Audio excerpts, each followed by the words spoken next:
Hello viewers, আসসালামু আলাইকুম। আমি আজ গরুর মাংস দিয়ে তেহারি রান্না করে দেখাবো। খুবই মজাদার একটা রেসিপি। দেখেন তেহারি রান্না করতে যা যা লাগবে আমি সবগুলো উপকরণ কিন্তু সাজিয়ে নিলাম। তারপর আমি যেই একটা বড় কড়াই নিয়ে নিলাম, এটাতে আমি রান্না করব, কারণ একটু বেশি পরিমাণ তেহারি রান্না করব। তো পরিমাণ মতো তেল দিয়ে নিলাম। আলুগুলো একটু বড় করে কেটে নিচ্ছি। কেটে দেখেন আমি কিন্তু কেটে পানিতে একটু ভিজিয়ে রেখেছিলাম। আলুগুলো যদি পানিতে ভিজে রাখে তাহলে কালো ভাবটা থাকে না, না হয় কিন্তু কালো হয়ে যায়। হ্যাঁ, ঠিক আছে, কাল সে একটা ভাব চলে আসে, তখন কিন্তু আলুগুলো দেখতে ভালো লাগে না। এখন আমি আলুগুলোকে এই তেলের মধ্যে দিয়ে ভেজে নিব হালকা লাল করে। তেহারি আমার বেশি মানুষই খুবই পছন্দ করি, আর গরু মাংস তেহারি কিন্তু খেতে খুবই ভালো লাগে যদি আপনারা ভালো করে রান্না করতে পারেন। আর আমাদের বাসার তো আমার ছেলেমেয়েরা তেহারি রান্না করা, তেহারি বিরিয়ানি ওদের খুবই প্রিয় খাবার। আমি কিন্তু একটু দেখেন আলু ভাজার সময় কিন্তু একটু লবণ দিয়ে নিচ্ছি, ঠিক আছে, লবণ দিলে ভাজাটা আরও ভালো হয়। এখন আমি ডেকে ডেকে আলুটা ভেজে নিব। আমার মতো করে এভাবে যদি আপনার উপকরণগুলো সাজিয়ে রান্না করেন তাহলে আপনাদের রান্নাটা খুবই সহজ করতে পারবেন। প্লাস আপনাদের কোনো আইটেম বাদ পড়ার সম্ভাবনা থাকবে না। তো আমি আজকে প্যাকেট মশলা দিয়ে তেহারি রান্না করব, ঠিক আছে। আমি একটা রাঁধুনি প্যাকেট মশলা কিন্তু নিয়ে আসছি। আমার পরিমাণটা যেহেতু বেশি, আমি 2 প্যাকেট দিয়ে রান্না করব। হ্যাঁ, কারণ এখানে আমি, যদি আপনারা কম রান্না করেন তাহলে 1 প্যাকেটই হলে হয়, একটু বেশি রান্না করলে 2 প্যাকেট দিলে ভালো হয়। একটু পর পর কিন্তু আলুগুলা নেড়ে দিতে হবে, না হলে আপনার আলুগুলো আবার এক সাইড হবে ভালো, আর এক সাইড হবে না। আমি আজকে খাঁটি সরিষার তেল দিয়ে তেহারি রান্নাটা করে আপনাদেরকে দেখাবো। আমি কিন্তু চুলার হিট মিডিয়াম রেখে আলুগুলো ভেজে নিচ্ছি। এরপর কিন্তু আমি কড়াইতে দেখেন আমি কিন্তু তেল দিয়ে যে তেলটা ছিল আলুগুলো কিন্তু আমার ভাজা শেষ, উঠিয়ে নিলাম। ওই তেলের মধ্যে কিন্তু আমি পেঁয়াজগুলো দিয়ে দিয়েছি। তো পেঁয়াজগুলো আমি একটু ডুবো তেলে ভাজলে পেঁয়াজ যেগুলো ভাজা খুব ভালো হবে, এই জন্য আরেকটু তেল কিন্তু আমি দিয়ে দিয়েছি। এখন কিন্তু চুলার হিটটা আমি বাড়িয়ে দিয়েছি, তাহলে কি হবে, আমার দ্রুত পেঁয়াজটা ভাজা হয়ে যাবে। আমার তেহারি রান্নাটা আপনাদের কেমন লাগলো আপনারা কমেন্ট করে জানাবেন। আর যদি আমার রান্নাটি আপনাদের ভালো লেগে থাকে লাইক কমেন্ট শেয়ার করতে কিন্তু ভুলবেন না।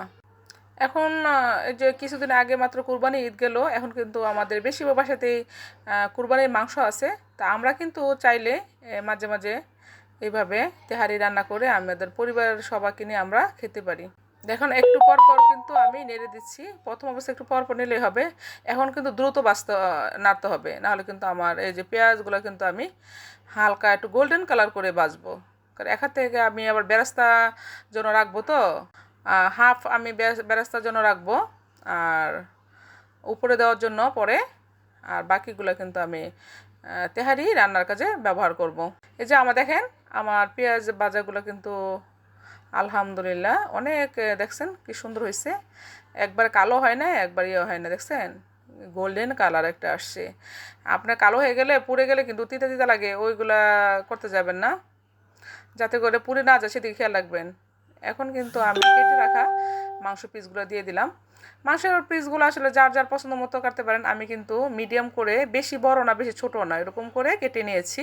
তো এই তেলের সাথে যে ভাজা পেঁয়াজের সাথে কিন্তু আমি ভালো করে, দেখছেন, মিশিয়ে নিচ্ছি। এই যে রাঁধুনি প্যাকেট আপনার তেহারি মশলা কিন্তু আমি দিয়ে দিয়েছি সাথে অ্যাড করে। এই প্যাকেট মশলার মধ্যে কিন্তু আপনার বেশিরভাগ জিনিসই থাকে পরিমাণ মতো। এই যে আমি কিন্তু দেখেন হাতে বানানো টক দই দিয়ে দিয়েছি। আমি বাসায় টক দই বানিয়ে ডিপে বক্সে ভরে রেখে দিই।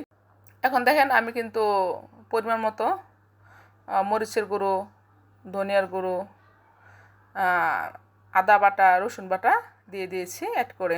তারপর তেজপাতা, এলাচ, দারচিনি, দেখেন সব মশলা কিন্তু আমি একসাথে দিয়ে দিয়েছি। স্বাদ মতো লবণ দিয়ে দিয়েছি। এবার আমি কিন্তু টমেটো সস দিয়ে দিলাম। দেখছেন এখানে কিন্তু আমি গরুর খাঁটি দুধ দিয়ে দিয়েছি। দুধ দিয়ে আমি পুরো রান্নাটা আপনার মাংসটা সিদ্ধ করে নিব। দেখেন সব কিছু মিক্স করে দুধ দিয়ে, পানির পরিবর্তে যদি আপনাদের বাসায় দুধ থাকে দুধ দিলে আর বেশি স্বাদ হয়, আর না থাকলে আপনারা চাইলে পানিও দিতে পারেন। এই যে ঢাকনা দিয়ে কিন্তু আমি মাংসটা রান্না করে নিয়েছি। এই তো মাংসগুলো যখন আমার মোটামুটি সিদ্ধ হয়ে আসলো তখন কিন্তু আমি এই যে ভাজা আলুগুলো কিন্তু আমি দিয়ে দিয়েছি। দেখেন, দিয়ে ভালো করে নেড়ে মিক্স করে নিচ্ছি। এখন কিন্তু দেখেন আমি কিন্তু একটু চেক করে দেখে নিয়েছি এই অবস্থা যে আমার লবণ মরিচ মানে সব মশলাটা পরিমাণ মতো ঠিক আছে কিনা। কারণ আপনারা এই পর্যায়ে কিন্তু যদি আপনাদের লবণটা কম হয়ে থাকে, কেউ যদি মনে করেন, তো লবণ চালিয়ে দিতে পারবেন। আর যদি কেউ মরিচের জালটা একটু কম মনে হয় এই পর্যায়ে কিন্তু কাঁচা মরিচ চালিয়ে দিতে পারবেন বা অল্প একটু মরিচের ফাঁকও দিতে পারবেন। হ্যাঁ, সেই জন্য এই পর্যায়ে একটু দেখে নেওয়া ভালো। কারণ আমার রান্নাটা কিন্তু প্রায় শেষে পর্যায়ে চলে আসছে। দেখেন আমি কিন্তু কোনো পানি দেই নাই। এই যে সাথে কিন্তু আমি পেঁয়াজ বেরেস্তা সামান্য একটু দিয়ে দিয়েছি। দেখেন আমি কিন্তু কয়েকটা কাঁচামরিচ ফালি দিয়ে দিয়েছি, কারণ আমার কাছে জালটা একটু কম মনে হইলো। স্বাদ একটু ভালো আসার জন্য এবং কাঁচামরিচের একটা সেন্ট আসে ভালো, সেই জন্য কাঁচামরিচগুলো দিয়ে দিয়েছি। সবগুলা খুন্তি দিয়ে আমি ভালো করে নেড়ে মিক্স করে নিচ্ছি। দেখেন এখন কিন্তু আমি মাংস আর আলুগুলো কিন্তু আমি উঠিয়ে নিব। আর ওই তেলের মধ্যে আমি পোলাওর চাউলটা যে আমি ধুয়ে রেখে দিয়েছিলাম পানি জড়িয়ে, ওই চাউলটা দিয়ে দিব। তারপর তেলটা একটু বেশি মনে হয় কিন্তু আমি তেল একটু রেখে দিয়েছি আরেকটা পাতিলে, কেননা তেল যদি বেশি হয় খেতে কিন্তু ভালো লাগে না। আর আমি বেশিরভাগ তেল বেশি খাওয়া পছন্দ করি না। তা আমি ওই তেলের মধ্যে কিন্তু দেখেন পোলাও চাউলগুলো কিন্তু হালকা করে ভেজে নিব। একটু ভালো করে যদি আমরা পোলাও চাউলটা ভেজে নেই তাহলে কিন্তু তেহারি রান্নাটা আরও ভালো হয় এবং জোরে হয়। তেহারি খেতে পছন্দ করে না এরকম মানুষ কিন্তু খুঁজে পাওয়া যাবে খুব কম। দেখেন আমি কিন্তু যতটুকু চাউল ডবল পানি দিয়েছি। যেমন আমি আজকে 4 পট দিয়েছি চাউল, আমি 8 পট পানি নিয়েছি। 8 পটের মধ্যে কিন্তু অল্প একটু পানি আমি রেখে দিয়েছি, যাতে করে কোনো কারণে আপনার যদি একটু চাউলগুলো একটু শক্ত মনে হয় তখন পরে আবার একটু দিতে পারবো, সেই জন্য একটু অল্প একটু রেখে দিচ্ছি। কারণ পুরো পানিটা দিলে একটু নরম হওয়ার সম্ভাবনা থাকে। তো দেখেন আমি কিন্তু আমার রাইস কুকারে বসিয়ে দিব এখন সব। এখন চাউলটা ভাজা শেষ, মাংসটা যত রান্না হয়েছে সব কিছু একসাথে দিয়ে আমি এখন রাইস কুকারে বসিয়ে দিব। দেখেন আমি কিন্তু রাইস কুকারের ভিতর বসিয়ে দিলাম। আমি লাইন কিন্তু এখন চালু করে দিব। লাইন চালু করে দিয়েছি। এখন এই তো কিছুক্ষণ সময় লাগবে। দেখেন আমার কিন্তু হয়ে গেছে তেহারি রান্না। এখন কিন্তু আমি খাঁটি ঘি দিয়ে দিয়েছি উপরে। এই ঘিটা কিন্তু আমি বাসায় বানিয়েছি।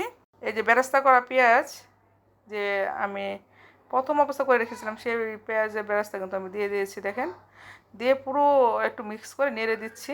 মানে আলহামদুলিল্লাহ আমার তেহারি রান্নাটা খুব ভালো হয়েছিল। আমাদের বাসায় যারা খেয়েছে তাদের সবাইকে ভালো লাগছে। তো দেখেন বাকি কিছু বেরেস্তা ছিল, এগুলো কিন্তু উপরে আমি ছিটিয়ে দিয়েছি। তো সবাই ভালো থাকবেন সেই শুভকামনা করে আজকের মতো বিদায় নিলাম। খোদা হাফেজ।